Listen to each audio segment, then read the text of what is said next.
gracias. Es la primera vez que me avisan que voy a terminar antes de empezar. Como me conocen. Bueno, en primer lugar, muchísimas gracias a todos y a todas por estar aquí, por invitarme a participar en este acto de presentación de algo tan importante. Como los compañeros que me han precedido lo han hecho magníficamente y han tenido oportunidad de ir desglosando lo que es la iniciativa, lo que es la filosofía que subyace y lo que son las tareas más inmediatas que tenemos que ir acometiendo en este proceso, que lo ha definido muy bien Nelson como proceso de tejer redes desde abajo y de forma horizontal en pos de conseguir ir produciendo esa solidaridad y en todos los barrios y en todos los espacios del Estado español. Yo aprovecharé para hacer unas reflexiones breves desde otro enfoque, desde otra óptica, para dar después lugar al debate, las intervenciones y las reflexiones de todos los aquí presentes. El 25 de diciembre del año pasado, en mi ciudad, Málaga, abrimos la prensa con un titular muy curioso, muy representativo. Había un titular, en realidad era el segundo titular, el primero hacía referencia a una cuestión del Jeque, que es el presidente del Málaga Club de Fútbol, y era lo verdaderamente importante para esa prensa, pero el segundo titular era el que iba acompañado de la fotografía de la portada. La fotografía de la portada era un comedor social en el pleno centro de Málaga, con una cola que había 2.500 personas pidiendo un bocadillo, el día de Nochebuena, el día anterior. Y el titular era bastante denigrante porque hablaba de hambre de voluntarios. Es decir, lo que le parecía interesante a ese periódico era que había gente dispuesta a repartir bocadillos y no el hecho en sí de que en pleno centro de una ciudad tan grande como Málaga, en pleno siglo XXI, hubiera tanta hambre de forma tan importante, de tal magnitud, alcanzando las 2.500 personas. Desde entonces, todos los días se ha ido superando esa marca, manifestando que es un proceso también, desgraciadamente, creciente. Este fenómeno no está circunscrito solo a Málaga, lo presentaba como ejemplo, sino que está por todas las partes del Estado, especialmente en las grandes ciudades, también Madrid, por supuesto. Sin embargo, eso lo que nos tiene que hacer reflexionar es que lo urgente no puede tampoco evitar, no puede conseguir que perdamos de vista lo importante. A veces es necesario dar un paso hacia atrás y mirar también el panorama, porque si lo hacemos así, vamos a ver realmente el bosque y no solo los árboles, vamos a ver esa cuestión que planteaba como importante. Vamos a darnos cuenta, y nos presentaban los compañeros, de que no es un fenómeno nuevo lo que estamos viviendo, no es un fenómeno en absoluto nuevo, sino que es prácticamente la repetición dramática de la historia, como farsa, como diría Marx, pero desgraciadamente una repetición que juega con la vida humana. Y es que estamos en un sistema económico que es el capitalismo, que es un sistema hambriento. Es un sistema hambriento de beneficios. Y el sistema hambriento de beneficios se traduce finalmente en hambriento de vidas humanas, de todos los recursos del planeta, en definitiva, de la desposesión de todas las cosas, de la mercantilización permanente de todo lo que rodea nuestra vida en este planeta. Y este hecho hace que ocasionalmente, coyunturalmente, nos encontremos con crisis económicas de la envergadura de la que nos estamos encontrando ahora. Por eso las crisis son recurrentes. Lo que ocurre es que esta crisis es de tal profundidad que lo que estamos viendo es que prácticamente tenemos que reflejarnos en aquellos años 30 del siglo pasado para ver algo de la misma magnitud, de ver un fenómeno similar. No por otra cuestión, tenemos ahora un intento que yo creo que va a ser exitoso, de tejer estas redes a imagen y semejanza de lo que fue el Socorro Rojo Internacional. Y de hecho creo que se está haciendo historia con este tipo de acciones, porque si tenemos en cuenta que el capitalismo es un sistema depredador, esto lo que hace es agudizar las desigualdades, expandir la miseria, la desigualdad, la pobreza, a la vez que evidentemente incrementa la riqueza y el afán de lucro de una minoría de la sociedad. Es decir, se abre una brecha cada vez más importante por la propia lógica del capitalismo entre los ricos y los más pobres. Y esta situación genera una sensación de impotencia, de frustración, de indignación, de rabia, de necesidad de hacer algo, de protegerse socialmente. Y la ciudadanía, los trabajadores, siempre han reaccionado para protegerse a lo largo de la historia. De hecho, un autor, un antropólogo y economista, Polanyi, lo que hablaba es que el capitalismo funciona por un doble movimiento. Cada vez que el libre mercado avanza, genera un contramovimiento de protección de la sociedad. La sociedad busca protegerse de ese avance inhumano del libre mercado que lo va mercantilizando todo y que va desdemocratizando la esfera pública.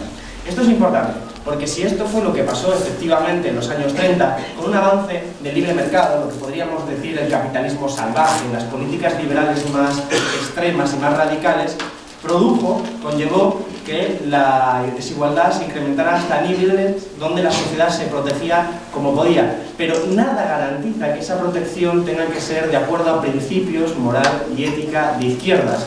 Nada en absoluto lo garantiza, salvo una organización que directamente vaya buscando eso. Porque lo que tenemos de experiencias históricas es precisamente que de esas crisis surgieron también fenómenos como el fascismo, fenómenos como el populismo de derechas más radical, profundamente antihumano, como vivimos desgraciadamente en Alemania en aquellos años 30, y no solo en Alemania, también en España.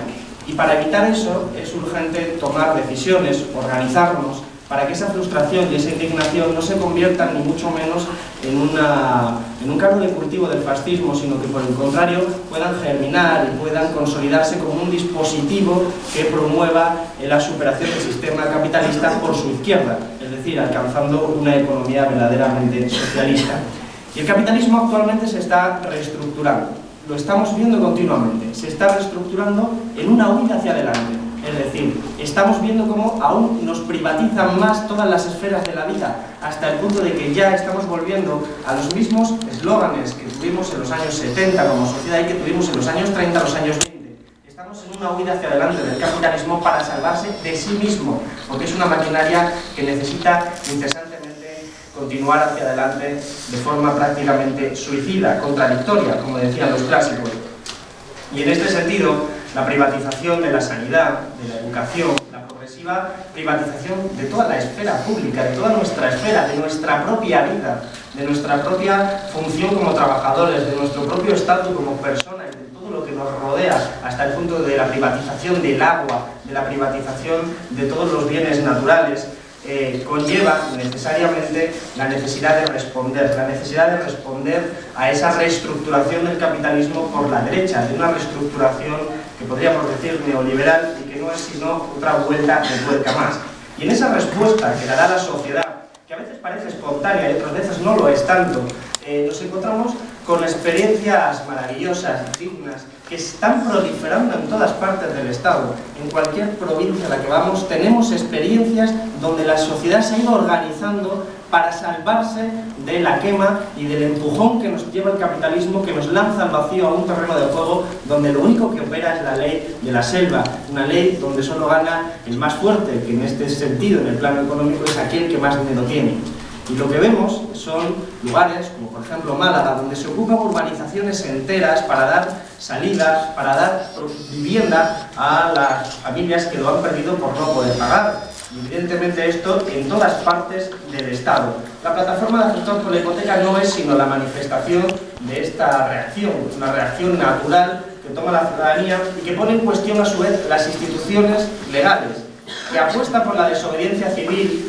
Una desobediencia civil que formula que si hay leyes injustas es legítimo desobedecerlas cuando la vida humana está en peligro, cuando los derechos humanos están en riesgo de ser o directamente están siendo ya abolidos en la práctica de facto. Pero quizás hoy tenemos una noticia que nos pone de relieve esto con una claridad más absoluta. Una de las formas de protegerse de la sociedad ha sido, en cierta medida, pues, un cambio en la concepción del mundo, un cambio en la forma en la que incluso se accede a los digamos, fenómenos electorales. Y hemos tenido en Andalucía un decreto antidesahucios que ha sido bienvenido por todos los movimientos sociales en la lucha por la vivienda como derecho humano.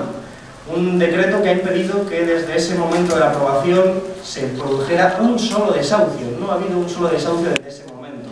Pero ha quedado tan claro cuando hoy la Troika ha lanzado un comunicado donde literalmente, y os invito a leerlo, literalmente decía que ese decreto antidesahucio pone en riesgo el sistema financiero y además afecta al apetito de los inversores. La expresión apetito de los inversores es literal.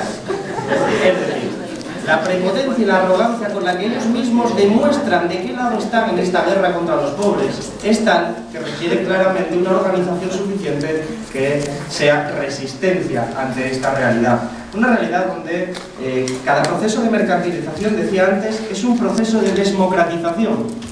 Porque la Troika ha hecho este informe con esta arrogancia, con esta prepotencia, porque sabe que nosotros no podemos tocar la Troika, porque sabe que hoy no hay democracia, porque sabe que no podemos hacer nada desde el punto de vista institucional para echar a aquellas personas que han hecho ese tipo de declaraciones tan obscenas. No podemos dejar de votar a Mario Draghi porque sencillamente es una persona con mucho poder, pero no elegido democráticamente. Y ellos son conscientes de que han generado una arquitectura en torno a la Unión Europea y en torno a las economías modernas que permite que puedan hacer todo este tipo de barbaridades, decir todo tipo de aberraciones, cuando nosotros tenemos que responder en otro plano. Por eso se legitima aún más la desobediencia civil, por eso se legitima aún más la argumentación de que estamos en una crisis de régimen y que lo que hay que hacer es construir nuevas instituciones en la dirección que apuntaba precisamente Esther.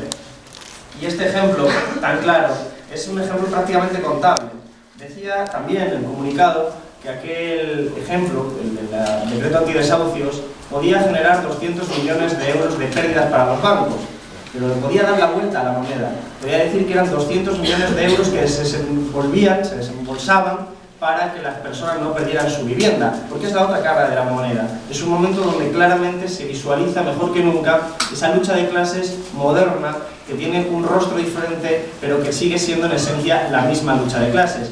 Y decía Esther que la lucha de clases no es anticuada, y efectivamente puede ser antigua, pero no es anticuada. Es un concepto antiguo en tanto que tiene tiempo, depende también de con qué lo comparemos, pero en cualquier caso no es anticuada porque es la mejor herramienta analítica para comprender el momento en el que estamos. Y el momento en el que estamos es de guerra permanente contra los pobres, de guerra permanente contra los desfavorecidos. Y esto es algo tan sencillo como lo que estamos viendo en la realidad. Y esta es la panorámica. Y estamos en esa guerra, que va a ser una guerra larga.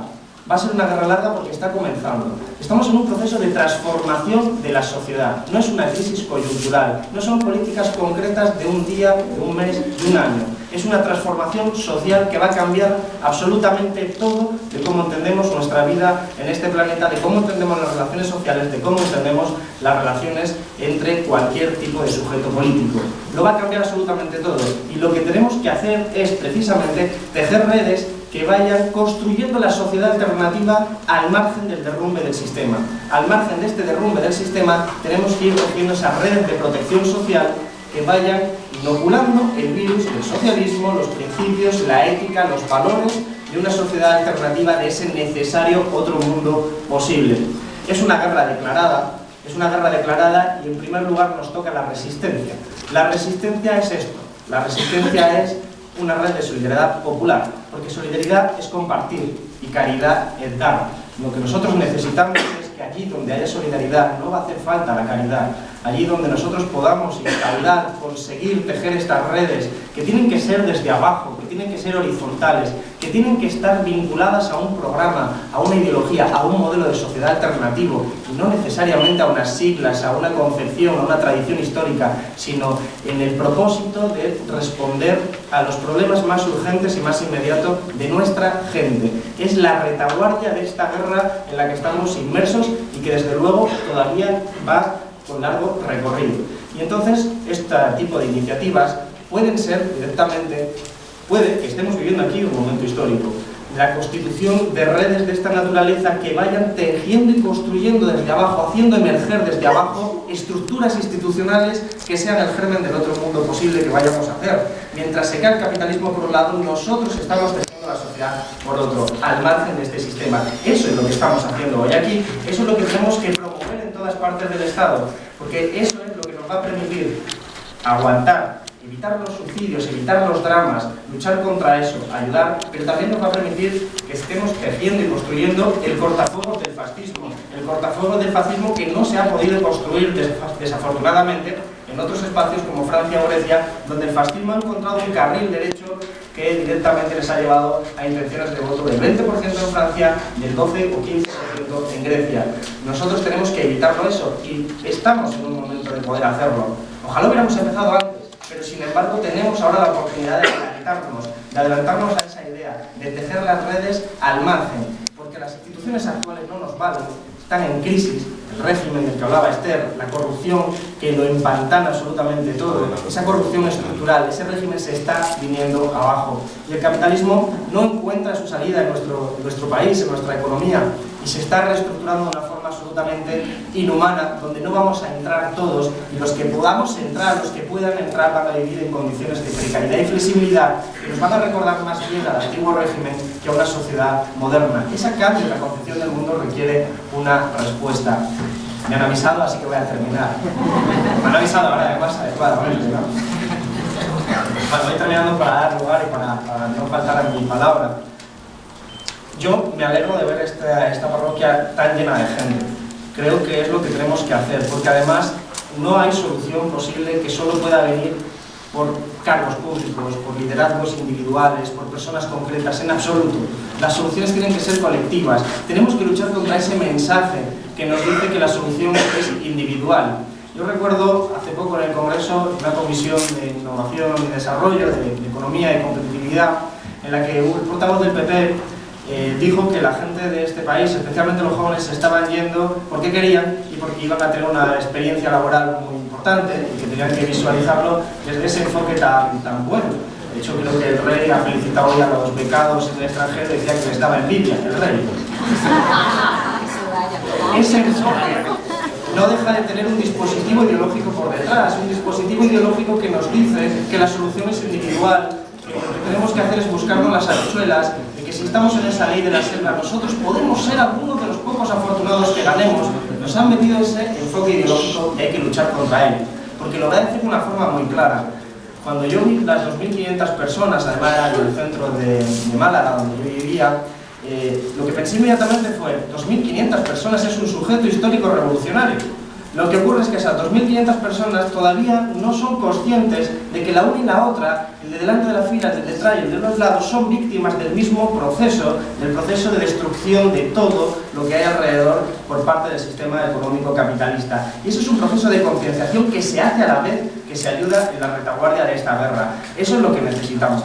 Necesitamos concienciar, ayudar, solidaridad y tejer, construir. Y eso es efectivamente en lo que vamos a dar todo lo posible, todos los que estamos aquí, sin lugar a duda, porque necesitamos esa ayuda, necesitamos esa colaboración y necesitamos que de verdad proliferen eventos como este, iniciativas como esta, y que pensemos más en lo que nos une que en lo que nos diferencia, que pensemos más en el programa, porque verdaderamente todavía nos queda una larga lucha y hay que coger aliento y sumarnos y animarnos a construir ese otro mundo necesario, posible. Muchísimas gracias.